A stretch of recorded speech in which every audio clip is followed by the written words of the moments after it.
सिलसिले की भी नई शुरुआत।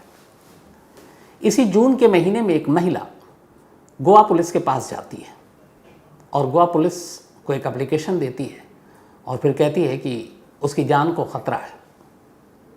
एप्लीकेशन में जो लिखा था उसने वो ये था कि गोवा की जेल में बंद एक सीरियल किलर है जिसके ऊपर 16 लड़कियों के कत्ल का इल्ज़ाम है और वो सीरियल किलर 21 दिनों के लिए जेल से बाहर आ रहा है और उसे जेल से बाहर कोई और नहीं ला रहा है बल्कि खुद पुलिस प्रशासन भेज रही है और किसी ख़ास काम के लिए भी नहीं भेज रही है, बस इसलिए भेज रही है कि उसको जेल में रहते हुए करीब 14 साल हो गए। 14 साल के दौरान उसकी दिमागी हालत और बाकी सब चीज़ें ठीक रहे, सोसाइटी लोगों से घुल मिल सके, इसलिए उसको 21 दिन की छुट्टी दी जाती है और वो बाहर निकले। हालांकि उस सीरियल किलर की जो अपनी बीवी और एक बेटी है उसने उससे अपना रिश्ता तोड़ रखा है और वो अब गोवा में है भी नहीं, वो मुंबई में है। तो सिर्फ छुट्टी इसलिए दी गई ताकि वो जाए, समाज में घुले मिले, थोड़ा उसका दिमाग शांत रहे और फिर वो वापस जेल आ जाए। अब जेल प्रशासन और बाकी एडमिनिस्ट्रेशन ने तो ये छुट्टी दे दी उसको, लेकिन सोचिए उस महिला पे क्या बीतेगी जिस महिला को वो जेल के अंदर रहते हुए लेटर लिख रहा है, फ़ोन कर रहा है और फ़ोन पे धमकी दे रहा है कि जिस दिन मैं बाहर आया तुझे देख लूँगा। ये 21 दिन उसके लिए क़यामत के दिन गुजरेंगे और इसीलिए वो चाहती थी कि इस सीरियल किलर को बाहर न निकाला जाए। लेकिन देश के इतिहास में ये पहला ऐसा मामला है जब एक घोषित सीरियल किलर को, जिसके ऊपर 1-2 नहीं 16 लड़कियों के कत्ल के इल्ज़ाम है, जिसको 3-3 उम्र कैद की सज़ा मिल चुकी है, उस खूंखार सीरियल किलर को खुद हमारी व्यवस्था 21 दिनों की छुट्टी पर जेल के बाहर आज़ाद एक तरह से भेज देती है।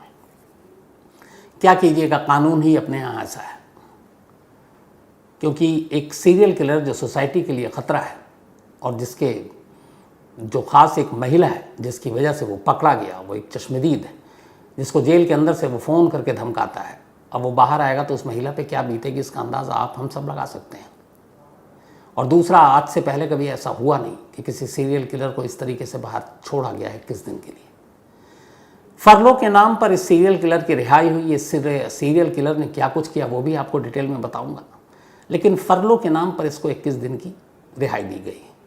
फरलो और पेरोल या फिर ज़मानत, रेगुलर बेल, एंटीसिपेटरी बेल, इन सब के बारे में डिटेल में मैंने आपको बताया है, लेकिन आज चूँकि ये सीरियल किलर फरलो के ऊपर बाहर आया तो फरलो का कानून थोड़ा सा बता देता हूँ। फरलो असल में सिर्फ उसी कैदी को मिलती है जो या तो उम्र कैद की सज़ा काट रहा है या फिर सज़ाए मौत, यानी कि छोटी सज़ा ना, अधिकतम सज़ा हो। तो उम्र कैद की सज़ा पाए कैदियों के लिए फरलो एक तरह से रिहाई का एक ज़रिया है। फरलो उन कैदियों को दिया जाता है जो कम से कम जेल के अंदर 3 साल बिता चुके हों और जिनकी कम से कम सज़ा 14 साल हो। फरलो के लिए कोई रीज़न नहीं है, जैसे एक पेरोल पे भी रिहाई मिलती है, लेकिन पेरोल पे ये है कि कोई रीज़न है, आपकी कोई सामाजिक जिम्मेदारी हो, घर में कोई बीमार हो, किसी की मौत हो गई हो, तो आपको छोड़ देते हैं कुछ दिनों के लिए। फरलो नहीं है, फरलो एक तरह से आपकी छुट्टियाँ हैं। आप जेल में कैदी हैं, उम्र कैद की सज़ा काट रहे हैं, तो चलो आप थोड़े दिन जाओ, छुट्टी मना कराओ बाहर। तो इसीलिए फरलो अलग अलग स्टेट्स में अलग अलग तरीके हैं, कानून है इसको लेकर। पहली बार जब किसी को फरलो मिलता है तो वो 21 दिनों के लिए मिलता है। हालांकि ये फरलो कई स्टेट्स की बात करें तो बहुत जगह पे हैं, जैसे यूपी में फरलो नहीं है, वहाँ पेरोल है। तो महानंद नायक, गोवा के इतिहास का सबसे खूंखार सीरियल किलर जिसके सर 16 लड़कियों के कत्ल के इल्ज़ाम, वही महानंद नायक 15 जून को फरलो पर रिहा होता है और अगले 21 दिन यानी 5 जुलाई तक वो गोवा में घूमेगा, आज़ाद रहेगा। हालांकि सिर्फ शर्त इतनी है कि हर दूसरे दिन उसको गोवा के एक पुलिस स्टेशन में जाकर दस्तखत करना है। गोवा में एक सेंट जेवियर एकेडमी है जिनकी हैंडीकैप्ड का इंस्टीट्यूट है, ये वहीं रहेगा अगले 21 दिनों तक। और उसकी वजह ये है कि इस इंस्टीट्यूट की जो कर्ता धर्ता है मिस्टर मैवरिक फर्नांडिस, उन्होंने इसकी जिम्मेदारी ली है, या एक तरह से कहें कि उन्होंने कहा है कि ठीक है इसको फरलो पे आप भेजिए, जो भी कानूनी कागजात पे साइन करना है या जो भी अमाउंट देना वो मैं दूंगा।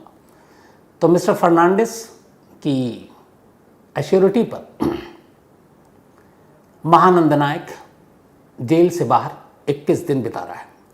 आज 26 जून हो गए, लगभग 11 दिन, अभी भी 5-4-9 दिन के करीब वो और आज़ाद घूमेगा। कौन है ये महानंद नायक और कैसे एक देश के सीरियल किलर को पहली बार 21 दिन जेल के बाहर छुट्टियां मनाने की इजाज़त दी गई? तो पूरी कहानी ये है कि महानंद नायक गोवा में कभी रिक्शा चलाया करता था। उसकी एक बीवी और एक 3 साल की बेटी हुआ करती थी। बात 1994 की है। 1994 में महानंद नायक ने पहला कत्ल किया था। इसके बाद साल बीतते रहे और उसके कत्ल की तादाद बढ़ती रही। करीब 14 सालों तक अगले 94 से लेकर 2009 तक उसने एक के बाद एक लड़कियों के कत्ल किए। इधर महानंद नायक से अलग गोवा की पुलिस एक ख़ास वहाँ पे इलाका है पोंडा। उस पोंडा इलाके के इर्द गिर्द बहुत सारी लड़कियाँ जिनकी उम्र करीब 25 से 35 साल के दरमियान है, वो गायब होती रहीं। घर वाले कंप्लेंट लिखाते रहे, कुछ लाशें भी मिली, लेकिन पुलिस उन कड़ियों को जोड़ नहीं पाई और उन मिसिंग लड़कियों की पहेली को सुलझा नहीं पाई। मामला चलता रहा। इसी दौरान में 95 में वो ये हुआ था कि एक लड़की गायब हुई थी इसी पोंडा इलाके से। उस लड़की के भाई ने पुलिस स्टेशन में जाकर रिपोर्ट लिखाई कि मेरी बहन गायब है, और उस रिपोर्ट में उसने ये भी कहा कि आखिरी बार मेरी बहन जो है वो महानंद नायक के साथ देखी गई थी। पुलिस ने उसको बुलाया, पूछताछ की, लेकिन उसने वहाँ पे साफ झूठ बोला। फिर जो रिक्शा यूनियन, उन्होंने पुलिस पे दबाव बनाया कि आप बेकसूर महानंद को उठा कर ले आए हो, पूछताछ कर रहे हो। पुलिस भी दबाव में आ गई रिक्शा यूनियन के, महानंद नायक को छोड़ दिया। अगर 95 में पुलिस अपनी जांच सही ढंग से करती तो शायद इतने कत्ल नहीं होते। इस रिहाई के बाद महानंद का हौसला और बढ़ा और वह जुर्म करता गया। लड़कियां गायब होती रहीं, कोई सुराग मिलता रही, लाशें मिलती रहीं, लाशों की पहेली सुलझती नहीं, और गोवा पुलिस इसी तरीके से हर केस को अलग अलग मानकर अपना खाना पूर्ति करती रही। 2009 आ गया। 2009 में पुलिस को भी पता नहीं कि अलग अलग, चूँकि हर इलाके में, हर पुलिस स्टेशन में जो लाशें मिलती वही मुकदमा दर्ज होता। अब वो अलग अलग कई इलाके थे, ये जानबूझकर अलग अलग इलाकों में वारदात करता ताकि पुलिस एक दूसरे थाने से उस इंसिडेंट को कनेक्ट न कर पाए। 2009 में ये हुआ कि एक महिला ने पुलिस में एक रिपोर्ट लिखाई। उसने कहा कि मेरे साथ ज़बरदस्ती करने की कोशिश की गई है, मेरा रेप किया गया है। उसने नाम बताया, नाम था महानंद नायक का। पहले पुलिस को लगा कि कोई दुश्मनी होगी आपसे, निजी, ये सारी चीज़ें। फिर भी पुलिस ने इस मामले की तफ्तीश की तो जो कंप्लेनेंट थी महिला, पुलिस तफ्तीश कर रही थी। इसी दौरान ये हुआ कि अगले 1-2 दिनों के अंदर पुलिस के पास एक दूसरी शिकायत आई 2009 में कि एक महिला गायब है। पुलिस ने उसकी रिपोर्ट लिखी। अब उस महिला की जो मिसिंग है उसकी इन्वेस्टिगेशन शुरू की।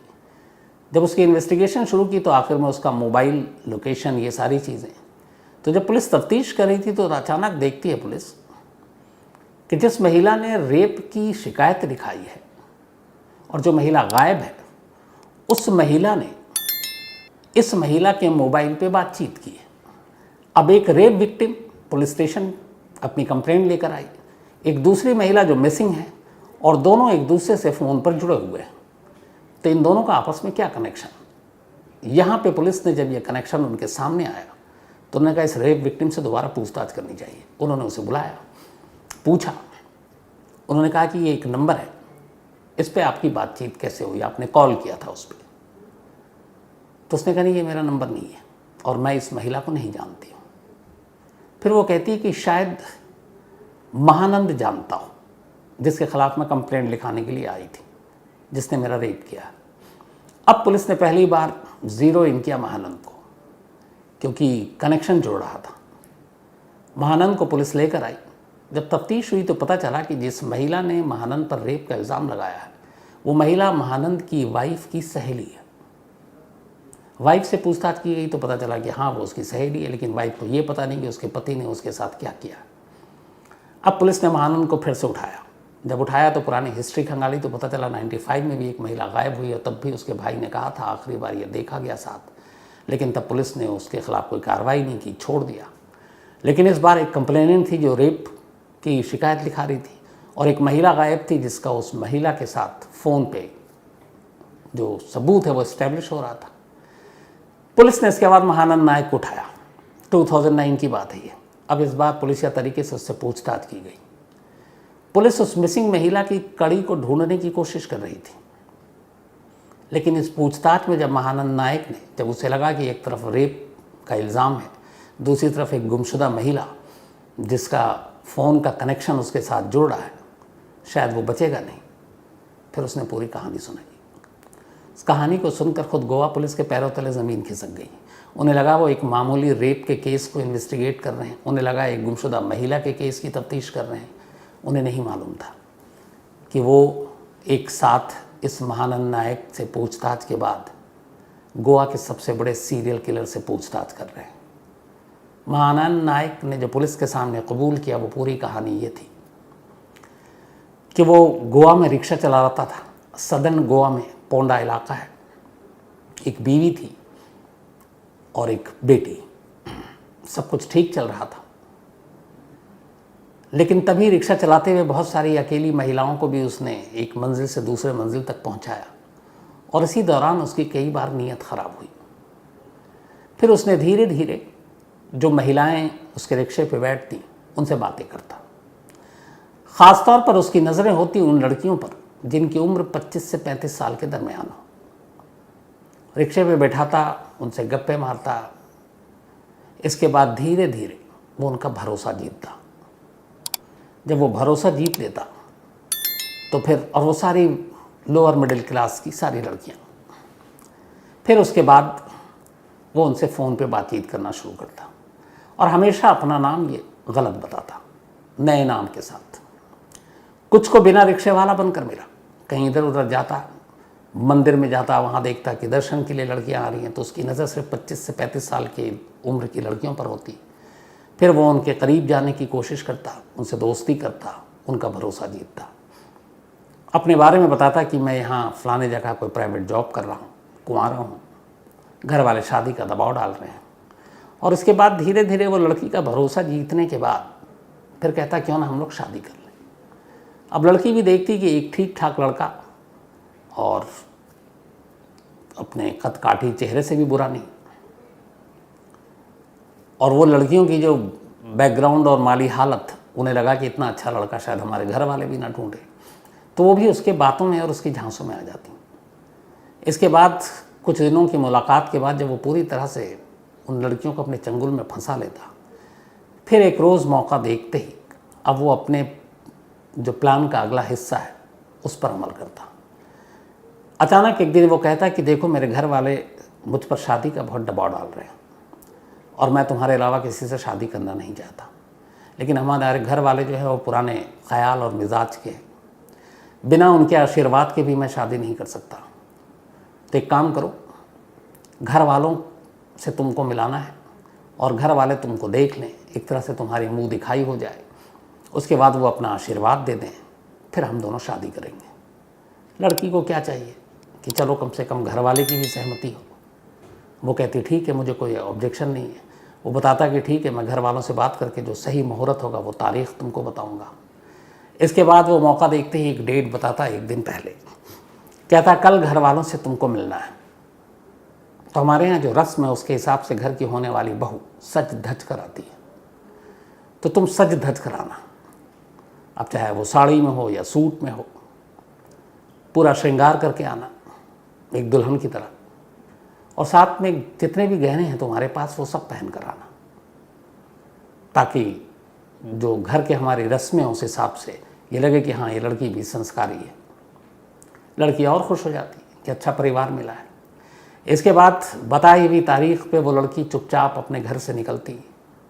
कई बार घर से ही सच समझ कर निकलती, कई बार घर से सारे कपड़े गहने बाकी चीज़ें लेकर निकलती, और फिर उससे मिलती, और किसी सुनसान जगह पर वो कहता कि चलो तुम अब सज धज लो, क्योंकि घर के बड़े बुज़ुर्ग हमारे माँ बाप तुमको देखेंगे, आज हमारा रिश्ता पक्का होगा। तो जब किसी सुनसान जगह पर ले जाता और वो तैयार हो जाती, इसके बाद उसी के अगर उसने सूट पहन रखा तो दुपट्टे से, या साड़ी पहन रखी है तो उस साड़ी के किसी एक सिरे को पकड़कर उसका गला घोंट देता। गला घोंटने के बाद वो उसके सारे गहने अपने पास रख लेता, उसके सारे कपड़े उतार लेता ताकि कोई शिनाख्त की चीज़ न बचे। फिर लाश को यूं ही छोड़ देता और वहाँ से निकल लेता। गहनों को अपने इलाके से बहुत दूर जाकर अलग अलग बहुत से सुनार हैं जो चोरी के जेवर खरीदते हैं, उनको बेच देता, उनसे पैसे लेता। और इस तरीके से उसने एक के बाद एक कत्ल करने शुरू किए। इत्तेफाक से फिर 2003 आ गया। अब तक वो बहुत सारे कत्ल कर चुका था। जो रिक्शा वो चलाता था वो अब पुराने हो गए। जब पुराना हो गया तो उसने रिक्शा भी छोड़ दिया, अब वो घर पर रहता।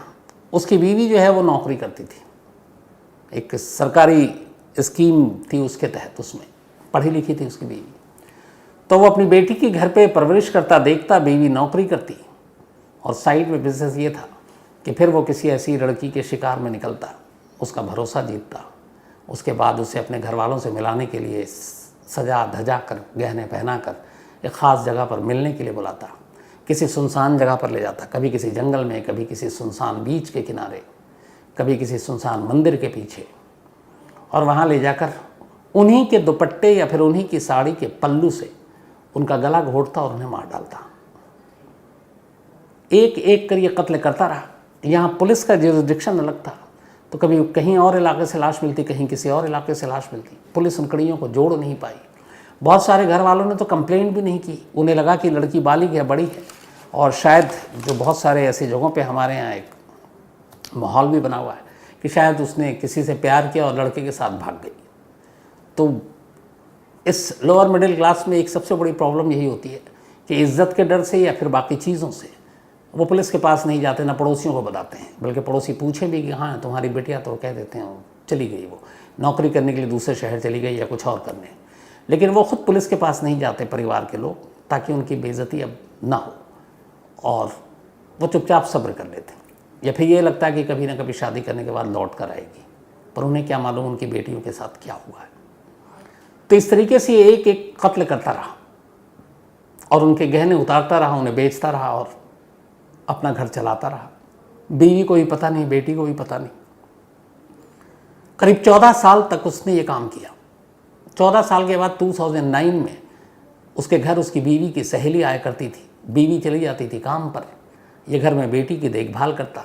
सहेली के ऊपर इसकी नीयत डोल गई और फिर इसने सहेली के साथ ज़बरदस्ती करने की कोशिश की, बट उस सहेली ने हिम्मत दिखाई और उसने जाकर पुलिस में कंप्लेंट कर दी। उस सहेली की कंप्लेंट के साथ साथ एक दूसरी महिला गायब हो गई। उसकी कंप्लेंट भी इत्तेफाक से उसी पुलिस स्टेशन में लिखी गई और उस गुमशुदा महिला की कॉल डिटेल से पता चला कि जो रेप विक्टिम है उन दोनों का कनेक्शन है, क्योंकि जिस महिला जो गुम हुई थी वो उसका आखिरी शिकार थी। महानंद ने उसका भी इसी तरीके से कत्ल किया था, शादी का झांसा देकर। और अमूमन वो करता यह था कि अपनी हर शिकार के फ़ोन को वो फेंक देता था। लेकिन उस महिला के लास्ट उसकी शिकार थी, उसका शिकार करने के बाद, उसको मारने के बाद उसने उसके मोबाइल से अपनी बीवी की सहेली को फ़ोन किया ताकि वो उससे बात कर सके और वो उसके करीब जा सके। नंबर अननोन था, उसे ये भी डर था वो कंप्लेंट ना कर दे, और इस चक्कर में वो फ़ोन जो है कॉल डिटेल रिकॉर्ड में आ गया। और इधर उसने फिर रेप किया, और ये भी उसे उम्मीद नहीं थी कि ये पुलिस में कंप्लेंट करेगी, लेकिन वो हिम्मत वाली थी, उसने कंप्लेंट कर दिया। और इस तरीके से महानंद पहली बार 14 साल में पकड़ा गया और पुलिस ने भी उसे गिरफ्तार किया था सिर्फ और सिर्फ एक रेप के इल्ज़ाम में। लेकिन उस गुमशुदा महिला के बारे में जब तफ्तीश शुरू हुई, कॉल डिटेल सामने आया, तो फिर ये रेप का मामला और उस गुमशुदा महिला का मामला सीधे सीधे 16 लाशों की कहानी बयान कर गया। हालांकि गोवा पुलिस को तब भी यकीन नहीं था कि ये गिनती शायद 16 है, क्योंकि 14 लंबे साल थे। उन्हें लगता था कि कत्ल की जो गिनती है वो इससे भी ज़्यादा है, क्योंकि शुरुआत में महानंद ने खुद गुमराह किया। कभी उसने कहा 3 कत्ल किए, कभी 4, कभी 5, और कई बार वो कहता है कि ये तो शायद 30 से भी ज़्यादा है। लेकिन ऐसे केसों में जो बहुत पुराने हों, पुलिस के लिए भी सबूत जुटाना इतना आसान नहीं होता है। इसका अंदाज़ा इससे भी लगाइए कि 16 कत्ल के जो मामले उसके ऊपर डाले गए, उसमें से 3 में तो उसको उम्र कैद की सज़ा हुई, लेकिन 7 में वो बरी भी हो गया, क्योंकि पुलिस उन 7 गुमशुदा लड़कियों के केस की जो सबूत है वो अदालत के सामने नहीं रख पाई, जबकि बाकी महिलाओं का मामला अब भी अदालत में विचाराधीन है और चल रहा है ट्रायल। लेकिन 14 साल महानंद ने जेल के अंदर काट लिए। इन 14 सालों के दौरान यूपी, बिहार, दिल्ली में तो आपको कई बार आपने सुना तिहाड़ से लोग फ़ोन कर रहे हैं। इस महिला ने जो अपनी कंप्लेंट दी है, जब इसको अभी 15 जून को फरलो पर रिहाई का आदेश मिला तो वो सीधे गोवा पुलिस के पास गई और उसने कहा ये शख्स मुझे बरसों से जेल के अंदर से फ़ोन कर रहा है। तो अब ये भी देखें कि गोवा की जेल भी हमारे देश की बाकी जेलों की हालत उसकी वैसी ही अलग नहीं है कि एक उम्र कैद की सज़ा पाया हुआ कैदी जेल के अंदर से मोबाइल पर एक रेप विक्टिम जिसकी गवाही पर उसको सज़ा हुई, जो पकड़ा गया, फिर ये पूरी सीरियल किलिंग की कहानी खुली, सीरियल किलिंग की, वो उसको अंदर से धमका रहा था कि जब मैं बाहर आऊँगा तुझे देख लूँगा। वो अंदर से उसको लेटर लिखता था धमकी भरे। और अब देखिए कि वो बाहर आ गया और वो महिला मतलब डर डर कर अपनी ज़िंदगी गुजार रही है। हालांकि गोवा के डीजीपी ने कहा है कि लोकल पुलिस को उन्होंने इन्फॉर्म कर दिया कि वो उसकी सिक्योरिटी देखें। महिला कांस्टेबल भी दे दी गई है ताकि वो उसके इर्द गिर्द रहे। दूसरा, महानंद के ऊपर भी इन 21 दिनों में नज़र रखी जाए। और तीसरा, सबसे हैरत की बात यह है कि जिन मिस्टर मावरिक फर्नांडिस जो एक तरह का सामाजिक कार्य करते हैं, उनकी पहल पर या उनकी एश्योरिटी पर, उनके आश्वासन पर जो 21 दिनों के लिए बाहर आया है, वो कैसे एक सीरियल किलर को इस तरीके से बाहर लाने में मदद कर सकते हैं, इसके बारे में कुछ मीडिया के लोगों ने उनसे सवाल किया। तो मिस्टर फर्नांडिस का कहना था कि फ़िलहाल मैं कुछ नहीं कहूँगा, अभी वो मेरे यहाँ है, मेरे इंस्टीट्यूट में है। 21 दिन की आज़ादी जिस दिन ख़त्म होगी और वो वापस जेल जाएगा, तब मैं आप लोगों को बताऊँगा कि मैंने उसकी सिक्योरिटी क्यों ली, मैंने क्यों उसको अपने यहाँ रखने दिया। तो वो क्या वजह है, ये भी जानना अपने आप में एक दिलचस्प चीज़ है, लेकिन फ़िलहाल उन्होंने कुछ नहीं कहा। तो महानंद नायक फ़िलहाल आज़ाद है। 14 साल के बाद फरलो पर इसलिए पुलिस ने उसको रिहाई दी है कि जाओ बाहर, छुट्टियां मनाओ, थोड़ा जेल के अंदर जो तुम्हारी दिमागी हालत कुछ एक तरफा हो गई थी, तो बाहर लोगों से घुलो मिलो, सोसाइटी के बीच में रहो और फिर वापस आओ। अब यहाँ आप लोगों से भी यही सवाल है कि एक शख्स जिसने अलग अलग बेकसूर लड़कियों के, जिसके ऊपर कम से कम 16 लड़कियों के कत्ल का इल्ज़ाम है, उसको यूं ही फरलो पर 21 दिन के लिए छोड़ना कितना सही है, क्योंकि वो उसी सोसाइटी का दुश्मन था। और ऐसे लोगों को कहते हैं कि कभी खुले जगह पर नहीं भेजना चाहिए। तो बहुत सारे जिन 3 केस में उसको उम्र कैद की सज़ा हुई, वो लोग या जो बाकी अभी भी है विक्टिम और जो गवाह, उनको भी ख़तरा है। तो क्या ऐसे मामले में, और ये देश का पहला मामला है जब एक घोषित सीरियल किलर जिसको 3 उम्र कैद की सज़ा हुई है, उसको फरलो पर 21 दिन की रिहाई दे दी गई है बिना किसी कारण के।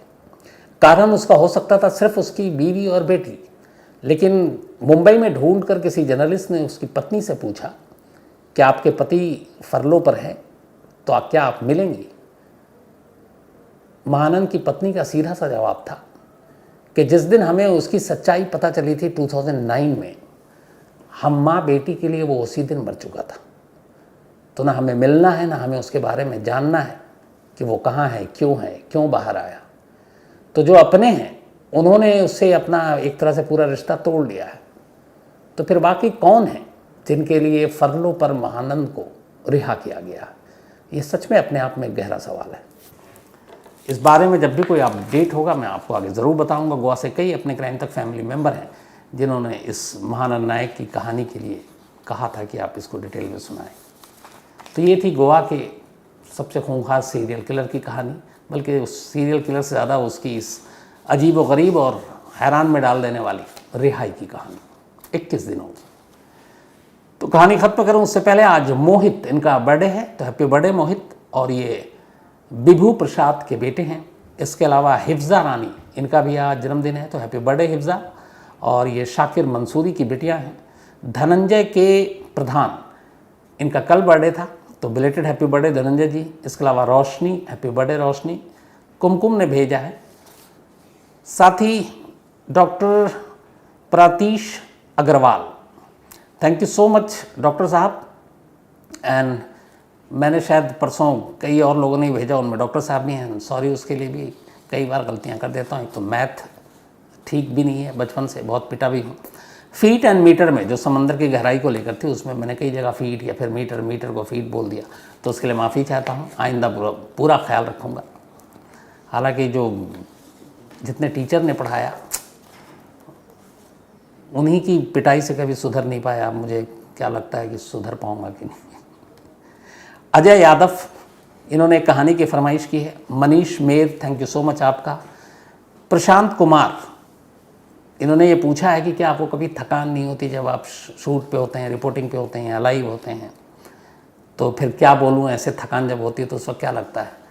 तो ऐसा नहीं है प्रशांत कुमार जी, इंसान हूँ, थकान तो होती है, लेकिन साथ में ये भी पता होता है कि अगर मैं लाइव पे हूँ, अगर लाइव पे नहीं है, रिकॉर्डिंग कर रहे हैं, तो आप आराम से कहीं बैठ जाइए, थोड़ा सुस्ता लीजिए। लेकिन जब आप लाइव पे हों, चाहे आप कितने थके हों, आपको ये पता है कि बहुत सारे लोग आपको सुन रहे हैं और देख रहे हैं, तो उस वक्त फिर थकान को साइड रखिए और जो चीज़ आपको बोलनी है उसमें गलती नहीं होनी चाहिए।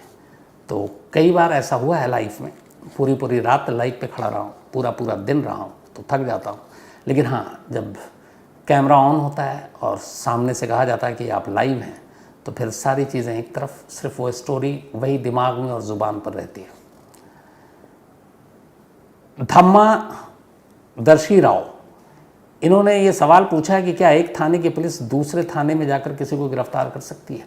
बिल्कुल कर सकती है धम्मादर्शी जी, बल्कि धम्मादर्शी हैं ये। लेकिन उसके लिए आपको दूसरे थाने को इन्फॉर्मेशन देनी पड़ेगी, उनको इन्फॉर्म करना पड़ेगा कि आपके इलाके में हमारा एक मुलजिम है या मुजरिम है और हमें उसे पकड़ना है, कानून ये कहता है। तो उसी तरीके से एक शहर से दूसरे शहर में भी जाने के लिए आपको दूसरे शहर की पुलिस को बतानी पड़ेगी। उसी तरह एक स्टेट से दूसरे स्टेट से किसी को पकड़ने के लिए भी उस स्टेट के पुलिस को आपको इन्फॉर्मेशन देना पड़ेगा।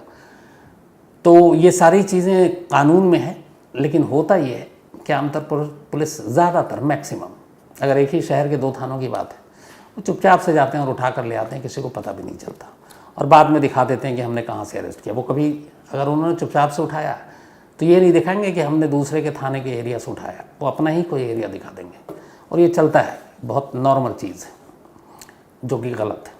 अयान ज़िया, इन्होंने कहानी की फरमाइश की है। देवेश कुमार, इन्होंने भी एक कहानी की फरमाइश की है। महेंद्र कुमार चौहान जी, इन्होंने भी एक कहानी की फरमाइश की है। रूपाली शर्मा, इन्होंने भी एक कहानी की फरमाइश की है। Neel Kamal, thank you so much. And Hussain Mehdi साहब, मैं ये ऊंचाहार से हैं, थैंक यू सो मच। इसके अलावा पायस जोशी, इन्होंने भी एक कहानी की फरमाइश की है। साथ ही रूपा अधिकारी, थैंक यू सो मच रूपा जी, और आप पूछ सकती हैं। साथ ही मंजेश चौरसिया, इन्होंने कहा आप अखबार पढ़ते हैं।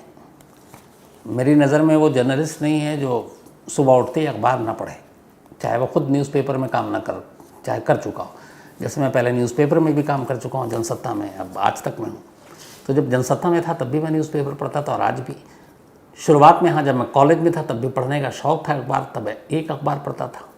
अब मैं एवरेज एक दिन में कम से कम 6 न्यूज़पेपर पढ़ता हूँ, और जब तक सुबह न्यूज़पेपर ना पढ़ लूँ लगता नहीं है कि हमारा दिन शुरू हुआ है। उसकी वजह ये है कि अगर आप एक जर्नलिस्ट हैं तो आपको न्यूज़पेपर से पूरे देश और दुनिया की तमाम खबरें मिलती हैं, और अगर आप क्राइम रिपोर्टर हैं तो फिर आपको ये पता होना चाहिए कि आप आज देश में या दुनिया में ऐसी कौन सी बड़ी बड़ी क्राइम की खबरें हुई है। आपको पता भी है तो भी ये देखना चाहिए कि आपके मतलब राइवल न्यूज़पेपर हों या राइवल चैनल हों, या फिर जो स्टोरी है उसके हिसाब से उन्होंने क्या किया, किस एंगल पे वो स्टोरी दिखाई। कई बार ज़रूरी नहीं कि आप हर बार सही हो, या कुछ बहुत बार आप मिस करते हैं, तो फिर उन अखबारों को पढ़ के पता चलता है कि यार ये एंगल हमने मिस कर दिया। या कई बार अखबारों को पढ़कर ये भी आइडिया मिलता है कि इसने भी वो पूरी तरह से एंगल को बस छू कर निकल गया, ये एंगल है, इस पे हमें स्टोरी करनी चाहिए। मैं अक्सर यही कहता हूँ कि कई बार जो अखबार पढ़ने से ना ये होता है कि आप 50% जर्नलिस्ट बन जाते हैं, आपको देश दुनिया की सारी खबरें मिल जाती हैं। तो कई बार बोरिंग भी लगता है, तो उसका बड़ा आसान तरीका है, आपके जो इंटरेस्ट के टॉपिक है, सपोज़ आपको स्पोर्ट्स में दिलचस्पी है, तो आप सीधे न्यूज़पेपर उठाइए और स्पोर्ट्स के पन्ने से शुरू हो जाइए। अगर आपको एंटरटेनमेंट की में इंटरेस्ट है तो आप सीधे जो फिल्मों वाले या बाकी चीज़ें हैं एंटरटेनमेंट की दुनिया की, आप वहाँ से पढ़ना शुरू कीजिए। आपको पॉलिटिकल की है तो आप वहाँ पे देखना शुरू कीजिए। तो जब आप अपने पसंदीदा सब्जेक्ट की चीज़ें पढ़ेंगे तो आप अखबार हाथ में आपके होगा, आप पढ़ते जाएंगे, फिर धीरे धीरे होगा कि अच्छा चलो और बाकी चीज़ों का पता करने, तो लत ऐसे ही लगती, आदत ऐसे ही लगती पढ़ने की। तो अखबार पढ़ना चाहिए, इससे आप हर वक्त अलर्ट भी रहते हैं और आसपास आपके क्या हो रहा है देश दुनिया में ये भी आपको जानकारी मिलती है। तो आज कहानी में इतना ही। अब आपसे मुलाकात होगी कल रात 9 बजे किसी नई कहानी के साथ। तब तक अपना ख्याल रखिएगा। Thank you very much.